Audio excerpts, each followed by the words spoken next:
You know what's interesting? We spend so much time talking about people who quit too easily, people who give up the moment things get hard, but there's this whole other group of people who have the opposite problem. They don't struggle with commitment because they lack discipline. They struggle because they're committed to everything. Too many things call to them, and they can't figure out which voice to follow. If that's you, then you've probably felt this specific kind of paralysis. It's not laziness, it's not fear of hard work, it's something far more confusing.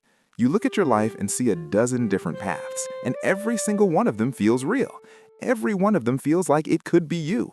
The problem isn't that you don't know what you want, the problem is that you want too many things, and society keeps telling you that's wrong. There's a label for people like you, and it's not exactly flattering. They call you a dilettante, a dabbler, someone who's a jack of all trades but a master of none. And when you hear that phrase, something inside you tightens up, doesn't it? Because it sounds like an insult.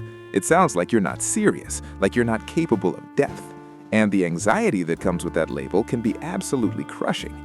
Here's what happens psychologically. You start to internalize the belief that your curiosity, the thing that makes you come alive, is actually your biggest weakness. You begin to see yourself through the eyes of a world that was built for specialists. And in that world, you don't fit. You start wondering if maybe you're broken, if maybe there's something wrong with the way your brain is wired. But what if I told you that the problem isn't you?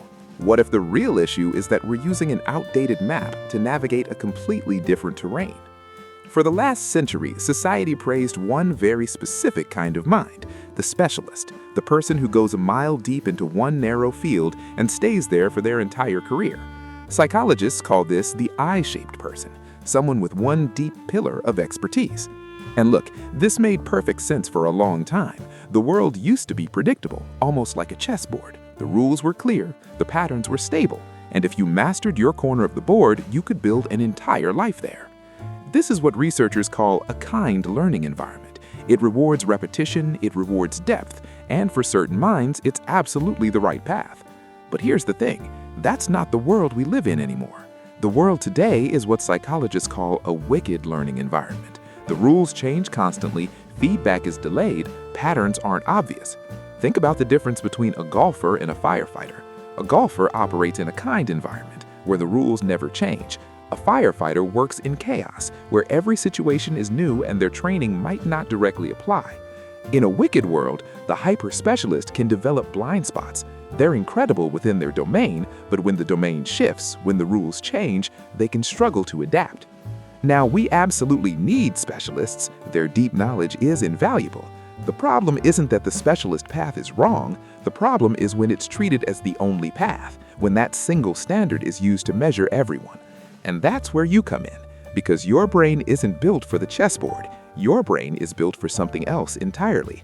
It's built to see connections across domains, to bridge different worlds of knowledge, to recognize patterns that specialists miss because they're looking too closely at one thing. This isn't a flaw. It's a completely different cognitive architecture, and it has its own profound value. So if the I-shaped person is the specialist, what's the alternative? Well, there's the dash-shaped person, someone who's a mile wide and an inch deep. And this is actually the trap that many multi-passionate people fall into.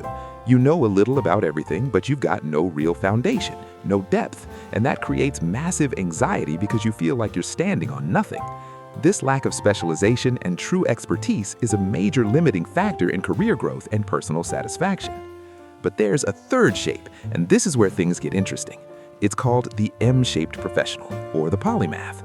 Imagine this, you have one leg that goes deep into data science. That's your foundation, that's what pays the bills. But you have a second leg that goes deep into storytelling, which truly elevates your work and opens up new opportunities. And then your horizontal bar is your interest in psychology, history, design, all these connecting threads. Suddenly, you're not just a distracted data scientist. You become the person who can take complex information and weave it into a narrative that actually makes sense to people. This is crucial for communication. That combination is rare. That combination is incredibly valuable. And here's the psychological mechanism that makes it work. It's called FAR transfer, and it's one of the most powerful cognitive tools a polymath has. Specialists use something called near transfer. They take a skill and apply it to a very similar problem. But polymaths use FAR transfer. They see the underlying structure in one field and apply it to something completely different. Someone who understands how tree roots branch might suddenly see a better way to organize a database. A musician might look at code and see a more elegant structure. The ability to connect disparate ideas is the key to innovation and creativity in many fields. This is the ability to see the music, not just the notes. And all those random interests you've been collecting, they're not distractions, they're your library of metaphors. They're the raw material for breakthrough insights.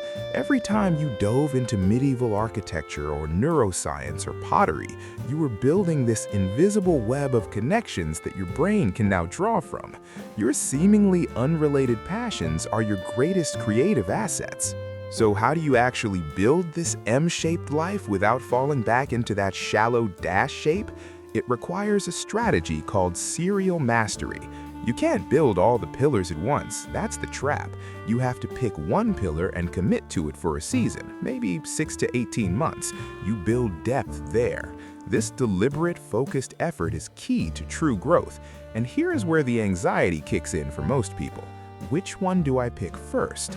The secret is to lower the stakes. You're not choosing for the rest of your life, you're just choosing for this season. A good first pillar is often the one that creates the most stability, something that can become a reliable foundation.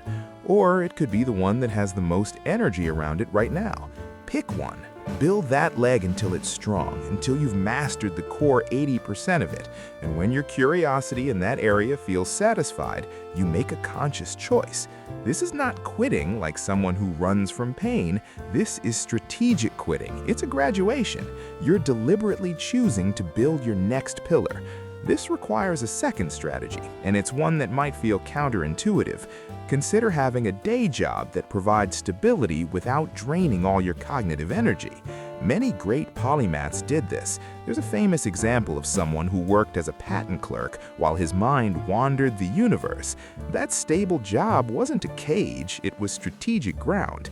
A low-drain job leaves you with a surplus of your most valuable resource, your mental energy, which you can then invest in building your other pillars. A high-stress job might sound exciting, but if it consumes everything, it leaves no room for exploration. The final piece is a system, because let's be honest, your brain generates more ideas than it can possibly hold. Your mind is a high-output idea factory, but your working memory is like a small workbench. If you don't move finished ideas off that bench, there's no room to build new ones. Trying to keep everything in your head is a recipe for overwhelm, for that scattered feeling that makes you doubt yourself. This is why you need an external place to capture your fleeting obsessions. There was a sociologist who published over 70 books, and his secret was a simple system of index cards. He didn't try to write entire books at once, he just wrote down one idea, linked it to another, and over decades these connections grew into a massive web of knowledge that practically wrote itself. When you get fascinated with something for a week, take notes, put them in a simple system. Then when the obsession fades, you can let it go without guilt. Years from now, when you're working on a completely different project, you might stumble upon those old notes and realize the structure of one thing is exactly like the structure of something else. That's the moment of magic, but it only happens if you capture the dots. So, let's bring this all together. You're not a dabbler who lacks grit. You're a scanner, a potential polymath. Your brain isn't designed for the stable world of the specialist. It's designed to be a bridge between different worlds of knowledge. This path won't always feel easy, and mastery takes time, but just having a map for your mind brings a sense of calm. The self-blame begins to fade, replaced by something quieter and more confident. Pick your first pillar, build it with focus, use your job as a stable platform, not a cage, and build an external system to hold your endless sparks of curiosity. You were never meant to master just one thing. You were meant to be the person who can see how everything connects.